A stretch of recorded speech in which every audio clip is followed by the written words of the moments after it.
And we hear the pontifical band there saluting Pope Francis and all those present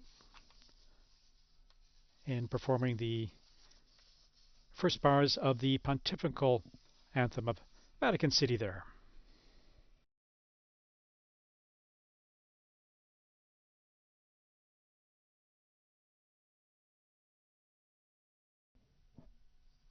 And now we'll hear the mutual salute there from the Italian Armed Forces band present in the square. We can see them right there.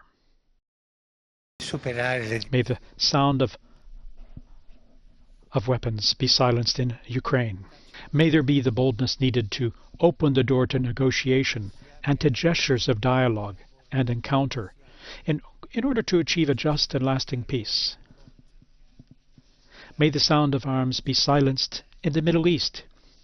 In contemplating the crib of Bethlehem, I think of the Christian communities in Israel and Palestine, and particularly to the dear community of Gaza, where the humanitarian situation is extremely grave.